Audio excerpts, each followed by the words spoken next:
Hi there folks, welcome to RRTV's live and ongoing coverage of the Skip Barber Monday Lights. We're broadcasting to you from Donington National tonight for round 7 of this championship. But as you can see, the guys are out there qualifying at the moment. But as always, big welcome to Alex McCullough. Welcome Alex, and it looks like we've got a fairly good strength of field again tonight.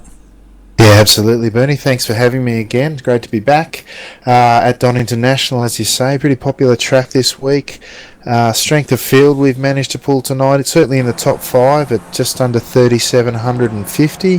For those of you at home watching that don't know, that just means the average skill rating of the driver is concerned. And the higher the strength of the field, as they say, the higher the points on offer. So it generally tends to bring the big guns out, and that's where we get to see the great racing, Bernie. It certainly is, and we had 3 splits tonight, folks, of 16. Of course, we're covering the top split, and just having a look, have we got, yes, Enzo Cantor is out there, and I understand he's doing pretty well also on the iRacing championship again. Yeah, absolutely, Bernie. He's Enzo sort of jumped up the leaderboard this week. He was sitting outside the top 10, and he's only done, if you can believe it, he's only done 6 races. He's a week behind everyone else, having missed a week. He's already scored 1,200 points, and I can tell you that's no mean feat. I'm not the best Skippy driver, but I've never cracked 1,000 as a goal, and he's done 1,200 after 6 weeks. So it looks like he's out for another big season, Bernie. It certainly does, and he's coming across the line now. I think he'll be the first one across to post a qualifying time, which he does. Fastest lap 1:16.436. So that is the target for the other guys now. Ben Furhoff, he's where's he? Second on the grid so far. Yeah, that's right, Bernie. Enzo's parked it after that, so it must have been his second lap. The boys are finishing their second flying lap at the moment. Ben Furhoff, who's having a great season as well, excellent pace this year, has grabbed second provisionally. There's still a couple of guys out there that might change that running order. Matthew Thomas making a welcome return to the season, currently sitting in third, with Luke Whitten, top leading Australian driver in the official series, running second in this championship at the moment. Bernie, he's grabbed 4th position. Yeah, and Dennis Johansson, he's qualified pretty poorly, I think, 7th position, and he's taken it to the pits. So I think he got an off track, that's why he bailed on that. Kevin Henderson at the moment sitting provisionally in 8th. Who else we've got? Colin Sudi in 10th at the moment. You could see him just finishing his qualifying run. Yeah, really interesting lineup on the grid tonight, the way they've qualified. Surprised to see Dennis back in 7th. He struggled last week in qualifying for this race at Road America. He's done a lot of racing here this week, as he did last season. He seems to really enjoy this track. I was checking out his stream, and for those of you that are interested, he's streaming at the moment at RaceDriver77 on Twitch. I was talking to him during the week after checking out what was a very entertaining stream of his race, and he was hoping to come tonight after doing a 12-hour shift at work during the day, if you can imagine. So I really appreciate him turning out to support the event, and I hope for his sake he can improve a lot on his starting position of 7th, Bernie. Yeah, well, he's definitely going to be a driver to keep an eye on. He hasn't posted a poor time. To get 7th, he did a 1:16.858. The fastest was a 1:16.436. So he's only, 0.4 of a second off the pole position. Yeah, absolutely right, Bernie. There's half a second between 1st and 8th position, with Kevin Henderson grabbing that 8th spot on the grid, and not much more in the top 10, and the field itself is covered by 1.3 seconds. Great to see Fahim Antoinides, who qualified 5th here by the looks.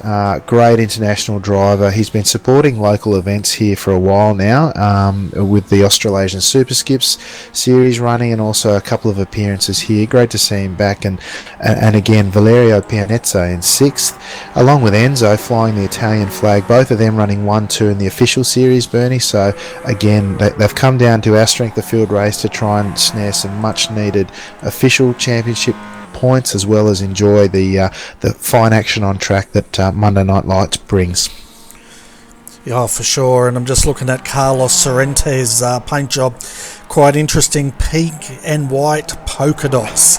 So, of course it is. What else would it be, right? Yeah, and he's starting out at 16th. We'll see if he can improve in that paint job. I tell you what, the guys are going to be fast because I want to get away from him. Well, you wear something like that, you want to hope to be fast yourself, really, wouldn't you? Yeah, I thought he might have been into cycling because I think they've got a pink polka dot jersey, don't they? In for the hill climb, I think it is. The top hill climb guy wears it.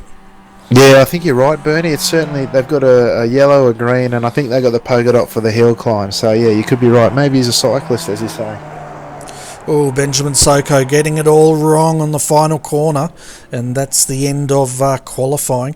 Before we go to the grid, though, let's have a look at our weather. It's cloudy out there, 16 kilometres per hour is the wind speed. Track temp, 33 degrees Celsius, so cool compared to the weather here tonight. Yeah, that's right. It's been pretty cool here this week, so the guys will be potentially struggling with the on-track temps being a bit warmer for them. So interesting to see it hasn't affected times too much as the drivers take the grid. Yeah, so let's quickly go through the grid. Enzo Cantor will start from pole, followed by Ben Furhoff in second. Matthew Thomas will start out of third. Luke Whitten, keep an eye on him, out of fourth. For him, Antonidis out of fifth tonight. Out of six is Valerio Pianezza, followed by Dennis Johansson. Kevin Henderson will start out of eighth, followed by Darryl Ridley out of ninth, and Colin Sudi, he's going to start out of 10th. Out of 11th is Xavier Sola, followed by Fran Castillo. Russell Clark, well, he's been on fire the last couple of nights, but he's starting down there in 13th. Benjamin Soko out of 14th. 15th is Mick Gray. And we're racing. Let's get rid of this and call this race. Okay, so the revs are rising here. Must be said, Enzo's got a good position here. He should lead them into the first corner as they all jump across to jockey for position into turn one for the first time. Yeah, myself, I like taking the inside line. I feel like I'm a bit safer from guys behind me, and on the outside you tend to get the guys coming up the inside and braking hard and potentially running you off the track if they miss their mark, which is very easy to do in traffic on these first laps, Bernie, as they head down to the old hairpin for the first time. Tell you what, that old hairpin, that's a tough part of the track to get right, and you'll see the guys bunching up here early in the first few laps, and that's a spot to watch for some incidents early on, Bernie. Yeah, it certainly is, and so far, touchwood, it's been a nice clean start here at Donington, and I'm just bringing up the telemetry now. So Enzo Cantor is leading, Ben Furhoff second, Matthew Thomas third, Luke Whitten fourth. Rounding out your top five is Valerio Pianezza. Yeah, there's been an accident back in the pack, Bernie, coming out. A few of them have got a bit wide there, and looking at, looks like Russell Clark's copped the rough end of the pineapple there with, just trying to see who it was that lost it. It was Colin Sudi as he went through McLean's, Bernie. He ran a bit wide, got onto the dirt. As he put the power on, the back end got very loose on him, and he's come back inside to collect both Russell and who's that behind? That's Benjamin Soko as well, another strong local driver. Both of them been impacted quite heavily there. Looks like Russell's been able to continue, and Ben also, he's got around Copper safely and he's continuing on, Bernie, but a big incident to start off with. Yeah, and we're just having a look at that replay. It was a pretty heavy hit. Russell managed to keep it off the wall. He's got rear wing damage, but Benjamin Soko, I think he hit pretty hard, didn't he?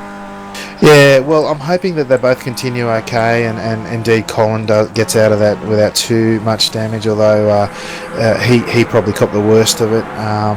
Looking up the front now, we've got Matthew Thomas and Ben Furhoff trying to put pressure on Enzo for the lead, with Luke Whitten and Valerio, and for him all in tight sort of single file now. You may remember the race we had here last year, Bernie. It was Matthew Thomas and Enzo Cantor putting on a fantastic show for the viewers, and I'm hoping we see more of that style of action again tonight, Bernie.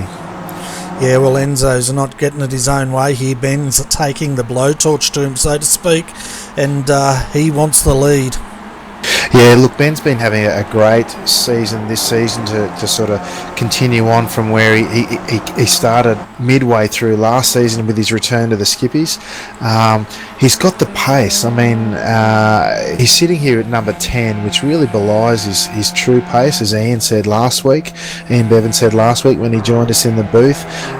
The only thing Ben sort of struggled a little bit, as we saw in the race actually preceding this one, the official race just before here, he was putting pressure on the leader again. He made a mistake going through Coppice for the second to last time, and it cost him second position when he was racing with Dennis Johansson and gave him the win. So if Ben can sort of hang on to that concentration for the duration of races consistently, I think you'll see him right up there, not only with the front runners of Monday Night Lights, but with the overall standings in the official series overall. Bernie, he's really, really strong in that regard.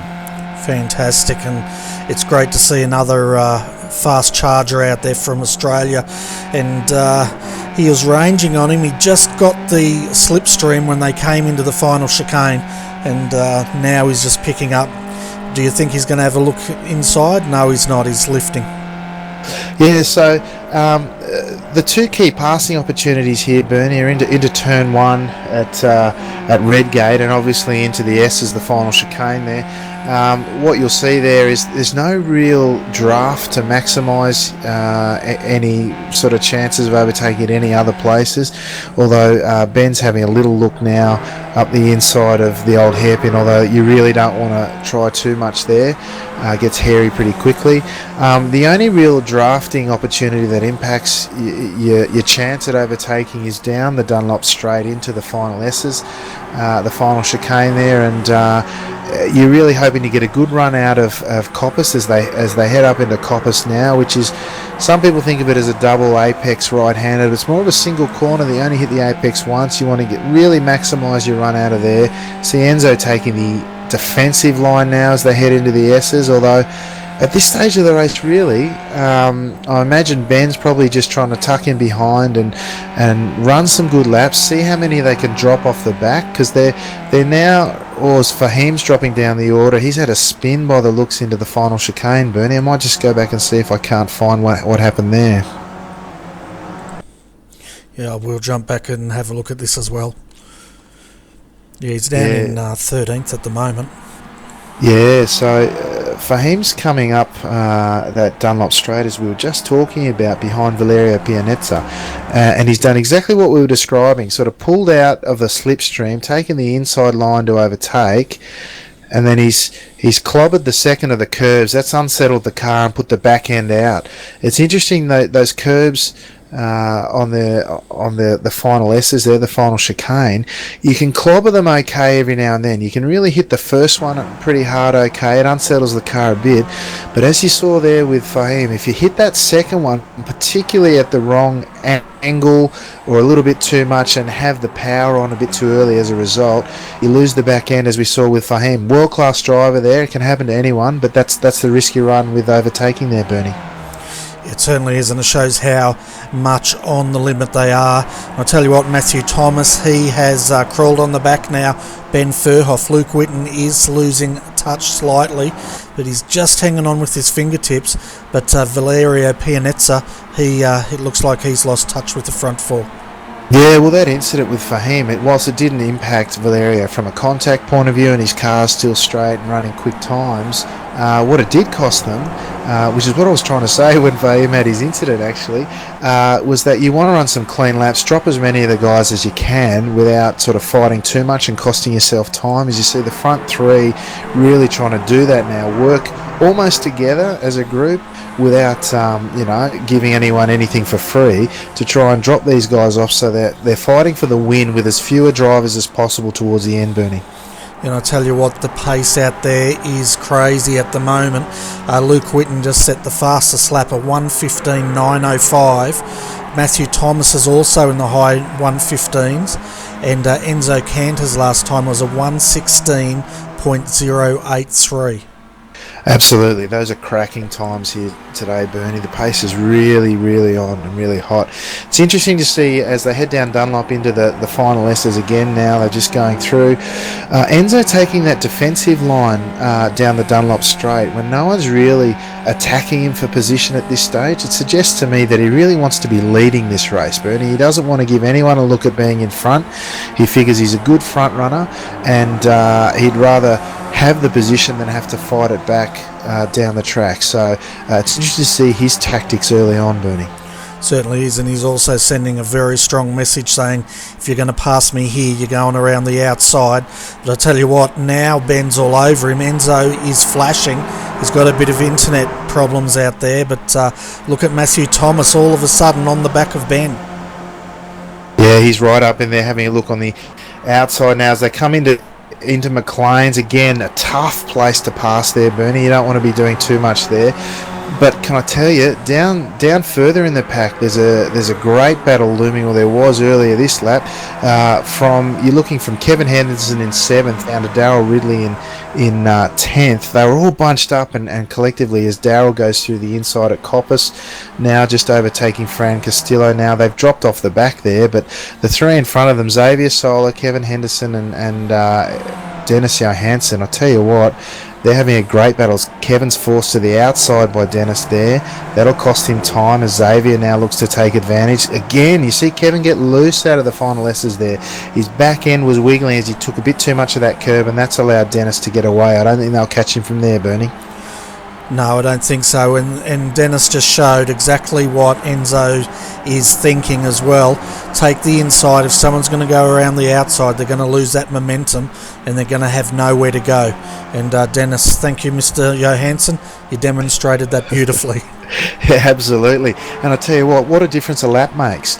There was 5 cars, and I tell you, they were running 2 and 3 abreast down the hill into the old hairpin last lap, and now they're spread out like Brown's cows, and you probably won't see a pack like that form again, and it leaves all the action now up with the front 4, Bernie, with Enzo still leading a tight pack, Ben really putting pressure on, and even more so, Matthew Thomas now looking really racy behind, Luke Witten now ranging up behind, but I think Matthew here is probably getting a little bit edgy. He probably wants to get past Ben, I'd suggest, potentially, as Enzo moves over now into the more racing line. You see Matthew now looming up on the inside, showing the nose, trying to disrupt Ben as he goes through that corner.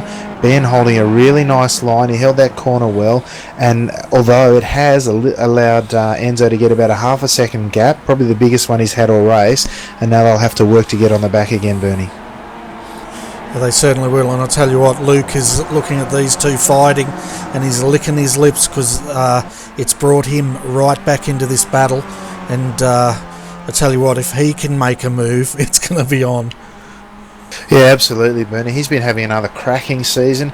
He won the 4th race of his 4th race. Oh, as Enzo runs really wide out of the old hairpin, Bernie. I thought he was very lucky to hang on to it there. Shows the skill of the guy driving the car at that stage. Luke Witten last night took out his 4th race in the Australasian Super Skip Series, 4 out of 5, and batting 800, and he finished 2nd in the other one, so he's dominating that race. He's top 5 in the official series overall and running 2nd in Monday Night Lights. He's having another cracking season. You see Matthew Thomas again. I tell you what, I don't think, looks like almost a touch there between, he's come back. Tell you what, it's getting really interesting up there.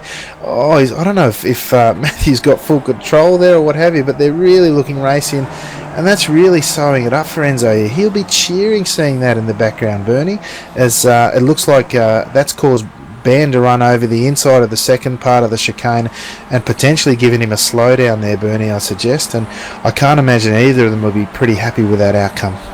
Yeah, well, they banged wheels twice, and I tell you what, it all started, we were riding on the nose cam, and it all started just in the corner before that long straight, don't know what it's called, but Matthew was so close under Ben, under his rear wing, that Ben had to outbrake himself a little bit, and then it started, the banging of wheels. Yeah, absolutely. that allowed Luke to range right up on the back of Matthew too, but he's made a mistake through the old hairpin, Bernie, as they head up now into McLean's, and he's dropped behind Ben, and now Ben, trying to recover, of course, get on the back of Matthew again, will have to drag Luke with him at this stage as he's got past even after that slowdown. But as you say, coming out of Coppice that last lap, Matthew was right up on the inside. It looked like Ben had run a bit wide, and I can't explain why, but they sort of came together. There was plenty of room there. I don't know if Matthew had some hardware issues or something, but he, as you say, they banged wheels a couple of times, and then he still went to put that pressure on, and that forced Ben Furhoff over that second part of the chicane, and what I assume he picked up was a slowdown there. And now the three of them, they're going to be fighting. Enzo's got a 3.1 second lead as they go over the line with 9 laps remaining now. Not only will he be cheering Bernie, but he's going to be really tough to catch from here. Yeah, I think he's bolted. They're not going to see him again till the finish line at this point. Once you give Enzo, that sort of a lead, you're never going to pull it back in. He's just going to now charge and set lap after lap until he finishes. And the battle is, though, Ben Furhoff, Matthew Thomas. If Ben can get back on the back of Matthew, it's going to be game on here, I think. Yeah, absolutely. And I tell you what it does speak volumes for is that strategy of Enzo. If he wasn't in front there, he could have well been caught up in that. So the strategy of being out in front, not at all costs, but certainly holding more defensive lines early on, has really proven out for Enzo here, and he might have stitched himself up a good win in a quality field. For a moment there, it looked like Valerio Pianezza was going to get on the back of Luke, although he made a mistake this lap, and now he's under pressure from Dennis, who's now well within the draft. Dennis Johansson now going through the final S's.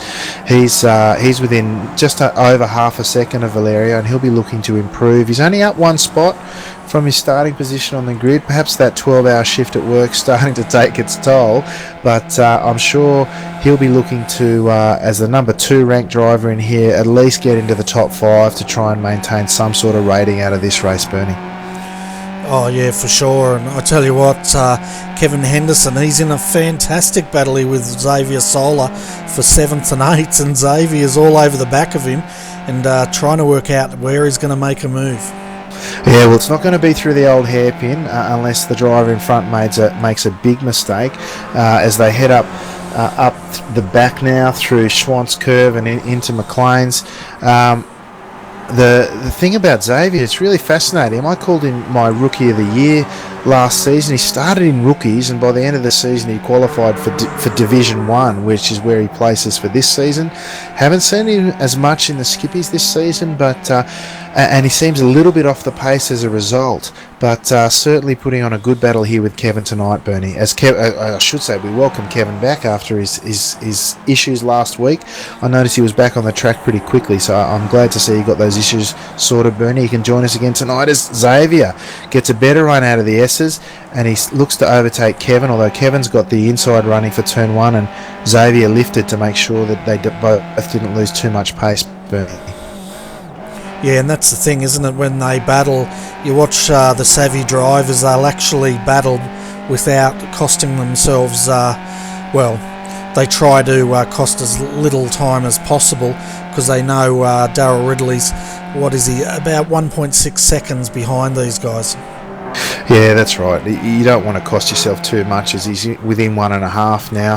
That poor run out of the S has cost this pair a bit. But speaking of savvy drivers, I see Mick Gray down in 12th position. He's racing with Carlos Cervantes. Mick, I don't know what happened to him in qualifying, but he didn't qualify well. He was down in 15th tonight. He's not the strongest qualifier, I know, but he's probably the canniest racer I know. He manages to work his way through the field usually exceptionally well, but tonight languishing a bit down in 12th, which is the final point scoring position for the Monday Night Lights Championship. But I don't think he'd be too happy with that result, although having said that, he's the 14th ranked driver, so I think that belies his skill and his talent a bit, but certainly hoping to improve from there, Bernie, as the action is certainly still up, fighting for that 2nd and 3rd position on the podium, with Matthew Thomas and Ben Furhoff again going too wide as they head down the Craner curves now. Again, they're so close, Bernie, side by side. I'll tell you what, I don't like taking this old hairpin on my own, let alone side by side. And you can see they both thought better of it there, although that's forced Matthew a little wide, cost them a bit of speed. Luke just watching and licking his lips behind Bernie. He'd be saying, well, these two have at it already. I'm sure I'm in a good chance to sit back here and maybe even grab second, if not the final position on the podium, but certainly an interesting battle to watch.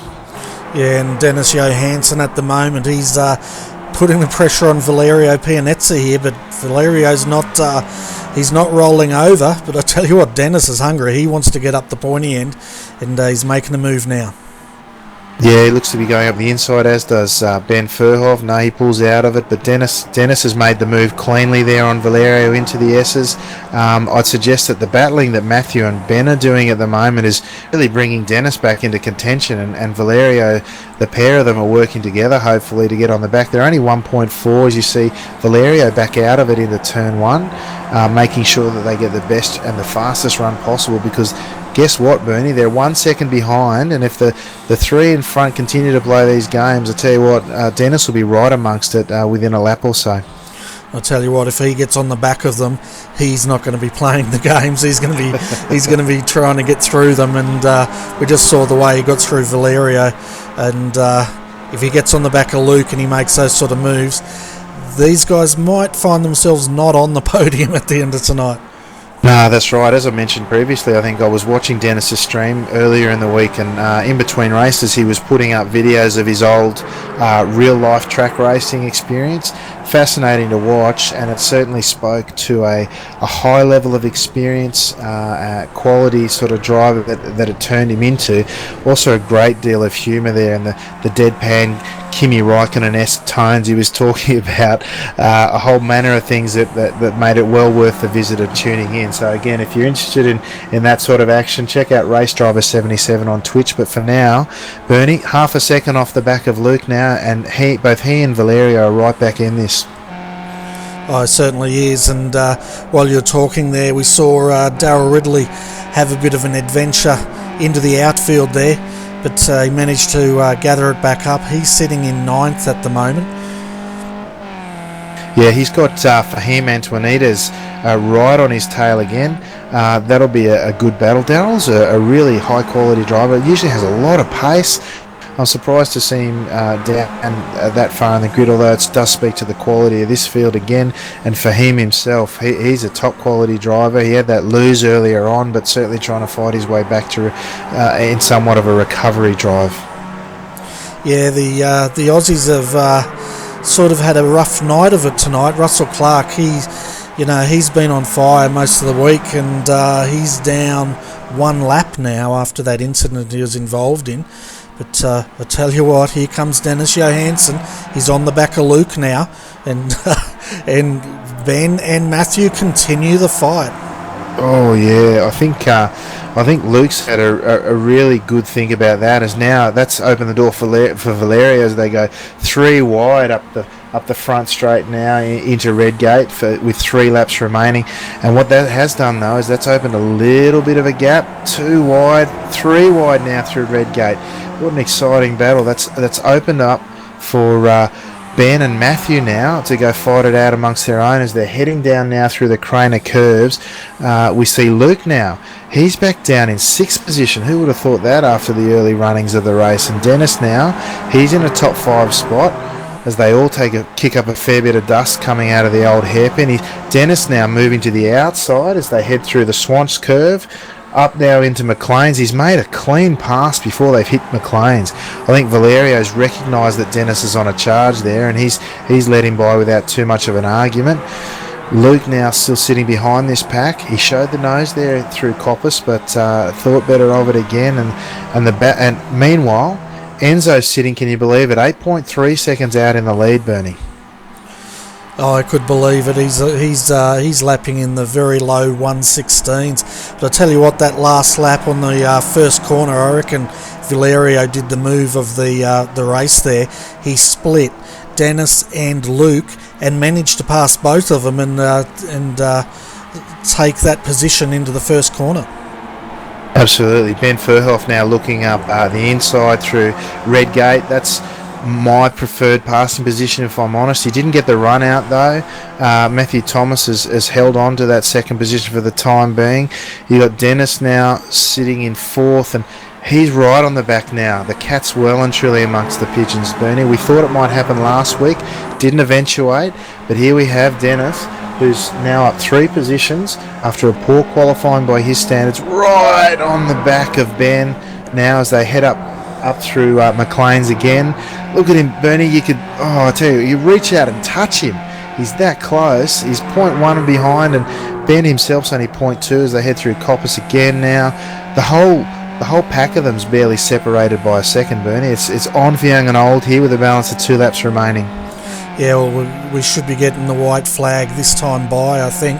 And Enzo Cantor's lead is over 9 seconds now as we ride with Dennis Johansson, and the white flag's out. Now the question is, out of these 3, is who's going to take second? Dennis, Ben or Matthew? A lot of it's going to be sorted out here at this corner, I think, Bernie, as we see Matthew go up the inside. Ben's got good drive. Dennis has got the best drive, but he's got nowhere to go, Bernie. There was a bit of action at the previous final. Oh, bit of a touch there, and Matthew's been spat out the side there, Bernie. I think we should stay with the action for now, though, as Dennis, he runs wide out of the old hairpin there, right on the back of Ben now, going to be putting pressure on. The final S's last lap saw Valerio and Luke really take themselves out of it. No contact or anything, but they're out of this running by the looks. Dennis now sitting in behind Ben as they head up through Coppice for the final time.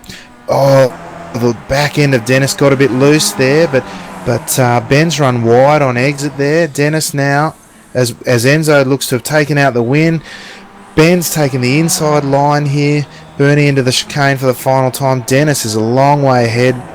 And tell you what, they've made room nicely there. The crisscross back, Ben Furhoff. He's got a great drive out of there, Bernie, and looks to have snaffled a win. What a great move. It was an awesome move, and Dennis went a bit too deep there, caught the curb, and that sacrificed him, but as someone just blows an engine going across the line. But and Ben got an awesome move. But let's jump back and have a look at exactly what happened to Matthew there.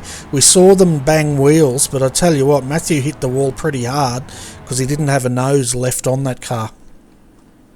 No, absolutely, Bernie. That final lap, if I go back there, there was the nasty run for Valerio and Luke Whitner of the final chicane that cost them any chance of figuring higher in the points. But as they rounded Redgate and won for the final time, they were all thinking they had it in with a shot there. They head through Hollywood again. Dennis had nowhere to go, and then as we saw earlier in the race, Matthew and Ben, it was a light touch of netcode. They sort of interlocked wheels. They were racing so closely there, Bernie. Yeah, look, what's happened there? It looks like Ben's turned in. Matthews turned in early into the corner there through the Craner curves and just been spat out the side as we saw at the time, Bernie. Unfortunate incident, but certainly quite a dynamic exit for him. Certainly was, and we're watching now as he's trying to wash off speed, but nothing's going to stop that car. Heavy into the wall there, and rear wing damaged. His nose pops off. The rear wing fixes itself as the car decides if it's going to live or die here.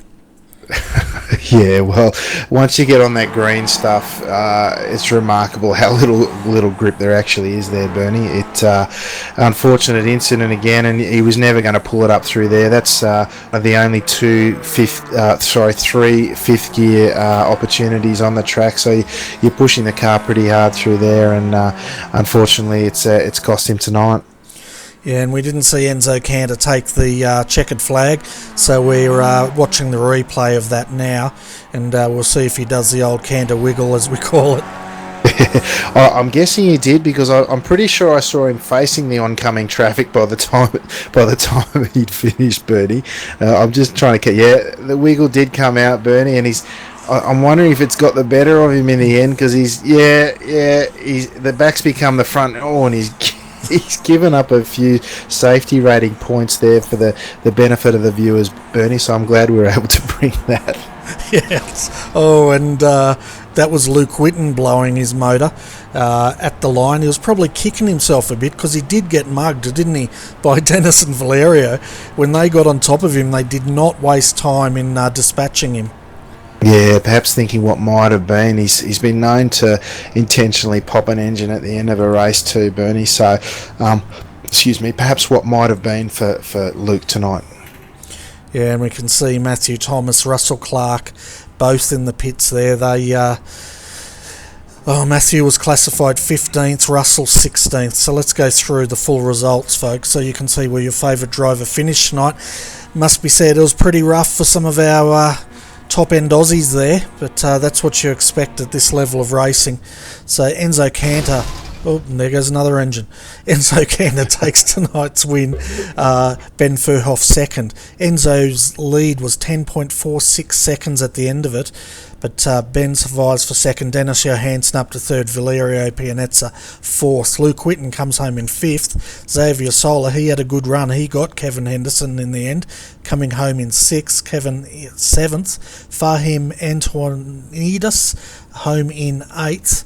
Mick Gray ninth. 10th was Carlos Sorrentes in that beautiful pink and white polka dot car. Yeah. Fran Castillo comes home in 11th, 12th Benjamin Soko. Darryl Ridley, he comes home in 13th. Colin Sudi, 14th. 15th Matthew Thomas, 16th Russell Clark. So you look at the bottom four and, that's what I was saying. It was pretty rough on some of our Aussies tonight.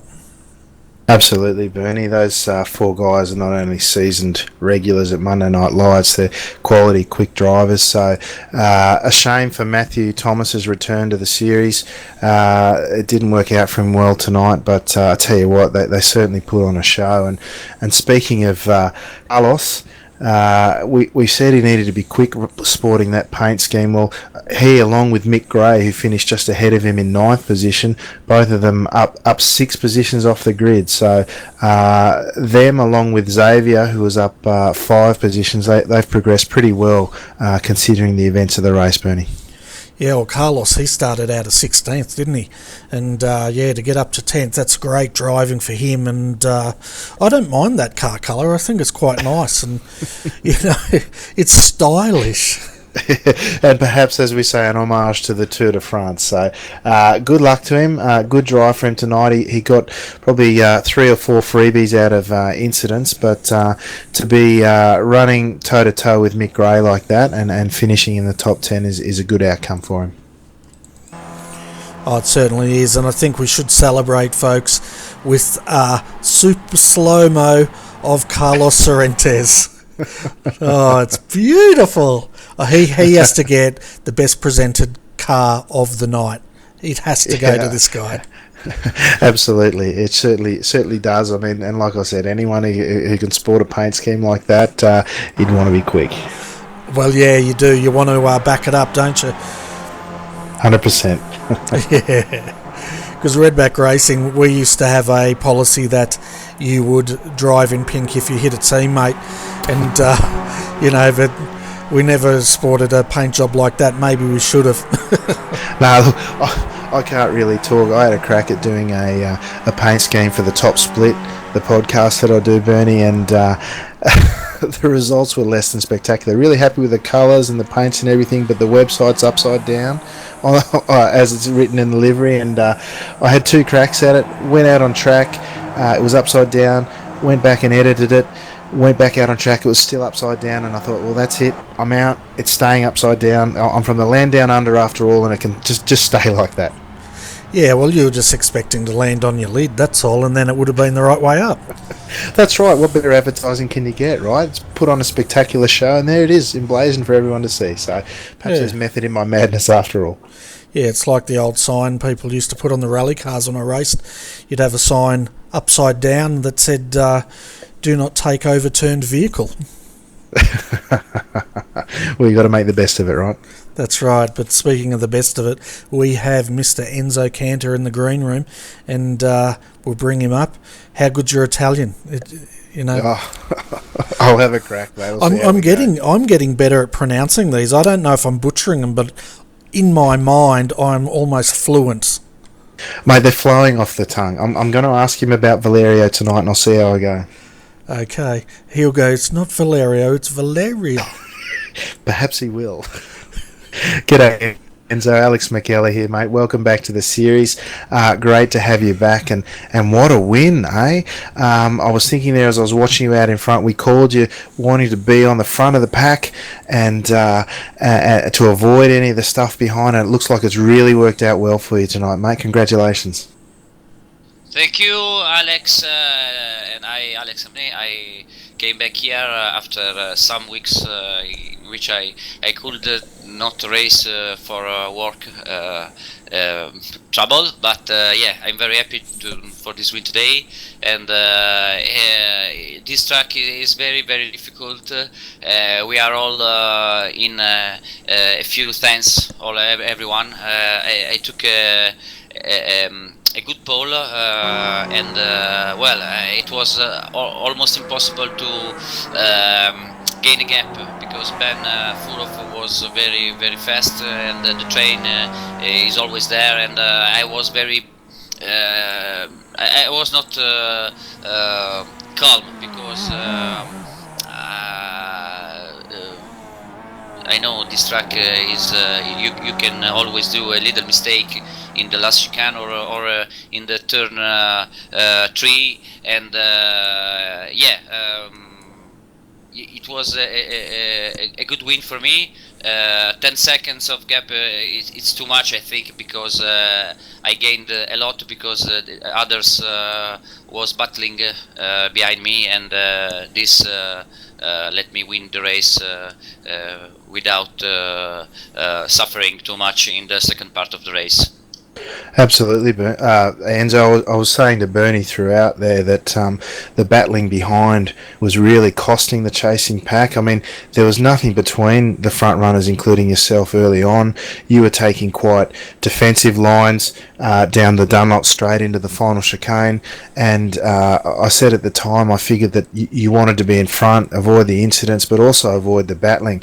To me, the strategy that I would be thinking in your shoes is run line astern for a few laps, try and drop the trailing pack, as many of them as you can, but for you, I figured, you showed early on that you wanted to lead the race by taking a couple of defensive lines and driving them really well, giving few opportunities to pass even in those couple that there are. Was that part of your strategy to hold on to the lead for as long as you could in the hope that other people would drop off, and or the battling behind might lead to some impatience and give you such a handy win as it turned out? I didn't understand well the last part of the question.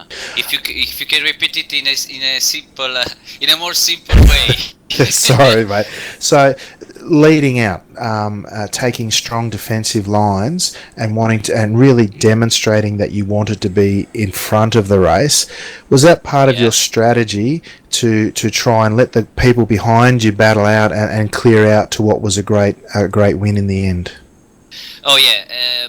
Yes, it was part of my strategy, surely. But if you want to reach this goal, you have to gain a little bit of gap. Because if you have 0.7 tenths of a second of gap, and the third car is 0.2 tenths of gap behind the second car is too far from you to attack you, and the third car is near to the second and can attack him, because the second car lost the draft, lost the most part of the the draft of the first car. And but Ben Furov was racing in a very smart way, because yes, I was taking defensive line, but not too much, because I understood he didn't want to attack me really. I think he knew I had a better pace, and he was sitting rear me and waiting for my mistake. So this is the reason why I didn't take very too much fast the last chicane, because I could take it faster, but you know, if you take it near the limits, you can do a mistake, and if you exit slow from the last chicane, you can be attacked by 1 or 2 cars. And this is the reason why in the last corner I was very careful. Then in the last few laps I was pushing hard, because I was trying to do the fastest lap under 1:16, but it was impossible. I took times 16.0, but 15.9. I was not able to do it today. Yeah, no, there was certainly some hot times out there tonight. Ducking into the 115s is very, very tough to do around here, even in these conditions. But I appreciate what you were saying there. I think the strategy was really good. You're right, taking the defensive line at the start of the straight and then moving over onto the racing line really signals your message that you don't want to be overtaken, but you don't want to be slowed down either. So that was really good, mate. The strategy paid off very well. I wanted to ask you tonight, you've got your countryman here, Valerio Pianezza. The two of you are out in front in the official standings as they are at the moment. Can you give me a bit of help here with pronouncing Valerio's name? Have I got it anywhere close when I say Valerio Pianezza? Oh, you are almost so good. Your is an English pronounce, but the exact pronounce is Valerio Pianezza, so it's almost very good. And he is not here, but he said me that it was a difficult race for him, because he don't like so much. He doesn't like so much this track, and he did the qualifying with 11.9 liters of fuel. So I did it, and Feynman Tuinades did it too. But so I really didn't. I really don't know if in this track it's better to do the qualifying with the 7.9 liters or 11.7. I don't know, because the car is heavier, but the weight balance make you to enter more easy in the corner. So for example, at Road America I did all the qualifying with 11.9.7, because this me to close the corner better. But here I don't know. I tried in the with 7 and 11, but I really didn't understood what is the better setup for qualifying. Well, there you go, viewers. The inside of a top class driver here, telling you that the struggles he has, but the things that he thinks about as well. You've got the weight distribution in the car, and to that sort of fine detail as to how much fuel you put in qualifying. Not because the lighter stuff makes you go faster, but the heavier might balance the car out better. So thank you, Enzo. That's a wonderful insight, and we really appreciate it. I'll hand you over to Bernie now to see if he's got any questions to follow up with. Yeah, no questions, Enzo, but I do have a score on the Enzo wiggle at the end there. Great effort there, but you finished with I was originally going to give you about 5 out of 10, but that finish with the pirouette off the barrier, that was just magic, so I reckon you got a 9 out of 10 for that. Yeah, you know, I have not to pay car damages, so it's not a problem if I finish on the wall. So I think I will try always a different wiggle for the future. So one time over the wall, one time over the grass, one time I will try to cut a line in reverse if I can do it. So yeah, it was the finishing of the race. So in that moment, I only have fun, and I know you are watching me and you are laughing of all the stupid things I do on the track. I look forward to watching the end more than anything when you're winning, but mainly because I like the Enzo wiggle. But we put it on super slow-mo, so we caught it all in really slow-mo action there, so you can go back and enjoy it. It was not a really good move, but yeah, for the circus, it's a good show, I think. It certainly is, but it's great to have you back again. We missed you last week, but before we let you go, Enzo, as always, give a shout out to all your sponsors there, and we'll call it a night, I think. Yeah, I have to thanks, as always, to my team Mivan Racing, to my teammate Fabio Mantellini and Maria Concetta for logistics, and all my sponsors, Transmaster, TRL, Cube, and I don't know if I'm forgetting someone, but yeah, I'm very happy. I miss you too, and I hope to do all the races till the end of the season, because I hope to win a race, to win again this area, but it will not easy at all, because there are very, very fast and consistent drivers here. Yeah, we're really starting to get a good quality of field, aren't we, in this top split? And it's great to see more Europeans making their way to this championship as well, because it's definitely making the viewing great, and I know all the viewers appreciate it. So thanks for spending the time with us today. I guess it's your lunchtime over there, or probably a bit after, maybe. I have to wait an hour almost to eat, so I think I'm going to walk out with my child, with my son, before the lunch. Fantastic. Well, that sounds like a great way to work up a bit of an appetite. But once again, Enzo, congratulations, mate. It's another great win, and dominant win there, so go and celebrate that with your child. Thank you, and I hope to have spoken in the right way, and I hope you understood all I was meaning with my words. Definitely. The only issue I had was you showed Alex that his pronunciation was good. You never do that, because he's going to have a swollen ego now. Okay, sorry.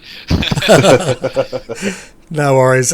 As always, Enzo, it's always a pleasure talking to you, mate. But we'll let you go and enjoy the afternoon with your child, and have a great lunch. Thank you, good evening, and good night to you. Well, he's so smooth, he even ends with the Truman Show quote. How's that? Very good. At least he kind of has an idea of where we're at in the world, and what time it is for us, and it just goes to show, he's taken a real interest in the series, and I think it offers a lot to him as well as to us, and certainly him being down here offers a lot to our series down here, which is fantastic. The result for him tonight will be good in terms of the Monday Night Lights Championship. He was, I don't say languishing down in 9th position before tonight, but he was certainly not up in the lofty heights that he's used to. Ben Verhoef's result in second tonight will see him maintain his lead in the championship. Luke Whitten, who, what could have been, he's had the fastest lap of the race, albeit probably with the benefit of tow or draft. Qualified 4th, finished in 5th. He'll probably remain in second place, and Valerio Pianezza, with his result tonight, finishing in 4th position, will no doubt retain 3rd position on the ladder. So, the top guys really starting to show their consistency, and their pace is winning out in the series, and that rings true to the official standings, and also whether it be the Australasian Super Skips or the 2K Cup, the international drivers and local guys alike that turn up for these races. The quality stands out, and I've got to tell you, this is a really exciting season in the Skip Barbers. There's a lot of action on wherever you look, and it's great to be a part of, Bernie. Oh, it certainly is, and it's just going from strength to strength, and no, it's fantastic. But folks, as far as the rest of the week goes on RRTV, we've got the Blancpain Sprint Series. Brenton O'Brien and myself will be calling that this Thursday night.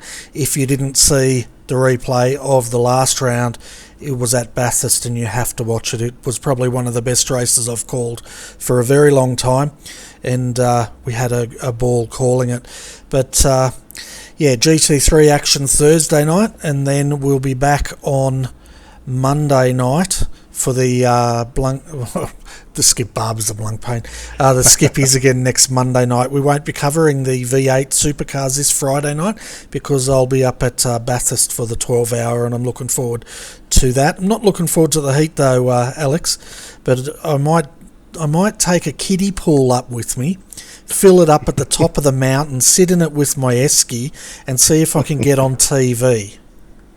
Well, I think you'd be a fair shot, depending on what sort of livery you put on. If you put on the pink spots from tonight from Carlos, you might be a show as well. But chuck a bit of ice in there, mate. Keep yourself and the beverages cold, and I'm sure you'll be right. And viewers, can I say, I recommend that GT3 race. Last week's was a cracker, and there's always plenty of action there. So make sure you tune into the double RTV coverage for that as well, folks.